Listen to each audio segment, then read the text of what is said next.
Employees association state president మరియు Visakha BC study circle ఉంది కదండి, సర్దార్ గౌతలచ్చన్న బీసీ స్టడీ సర్కిల్కి మేనేజర్గా పనిచేస్తున్నాను. ఈ బీసీ స్టడీ సర్కిల్స్ 1999లో స్టార్ట్ అయినవి.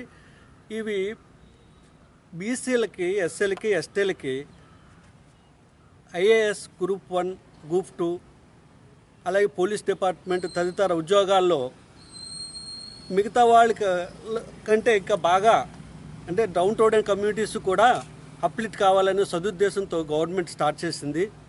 ఇది స్టార్ట్ అయిన కాడి నుంచి ఎంతోమంది గ్రూప్ 1 సివిల్ సర్వీస్, అలాగే గ్రూప్ 2 మరియు junior civil judges, police sub inspectors, police constable వరకు అంటే ఐఏఎస్ నుండి క్లరికల్ వరకు తర్ఫీదిచ్చి ఎంతోమందిని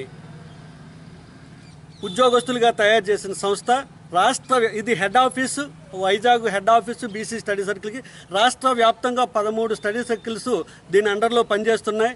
ఎంతోమంది బీసీ, ఎస్సీ, ఎస్టీలకి చదువుకున్న వాళ్ళకి ఉద్యోగాలు పడిన వెంటనే తర్ఫీదునిచ్చి వాళ్ళు సెలెక్ట్ అవ్వడానికి వాళ్ళకి స్టడీ మెటీరియల్, స్టైఫండ్,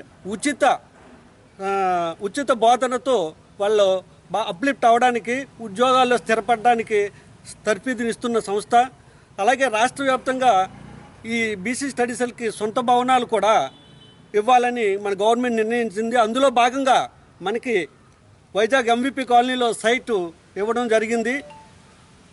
దానికి ఇప్పుడు త్వరలో మన అచ్చెన్నాయుడు గారు బీసీ వెల్ఫేర్ మినిస్టరు ఆయన శ్రద్ధ తీసుకొని త్వరలోనే ఆ బిల్డింగు స్టార్ట్ చేయాలని, సుమారు ఒక 5 కోట్ల ఖర్చుతో మంచి భవనం కట్టాలని ఆయన నిర్ణయం తీసుకుని దానికోసం కృషి చేస్తున్నారు. త్వరలో ఆయన చేతుల మీదుగా శంకుస్థాపన చేయడం జరుగుతుంది. మరియు ఇలాగే దీనికి ఇంకా అంటే కొంత దీనికి స్టైఫండ్ తక్కువ ఉంది, అలాగే స్టడీ మెటీరియల్ తక్కువ ఉంది. ఈ అమౌంట్స్ కూడా పెంచితే, ఎందుకంటే బయట మనం చూస్తుంటే 3,500, 4,000 లేదే హాస్టల్ పిల్లలకి హాస్టల్లో ఎవరు సీటు. అంటే మన బయట 750 స్టైఫండ్ ఇస్తున్నారు వాళ్ళకి. అంటే మిగతాది మన పిల్లలు 4,000 ఇంచుమించు 4,000 రూపాయలు బయట నుంచి పెట్టుకోవాల్సి వస్తుంది. అలా కాకుండా కనీసం 5,000 స్టైఫండ్ చేస్తే వీళ్ళకి ఉపయోగం ఉంటుంది. అలాగే స్టడీ మెటీరియల్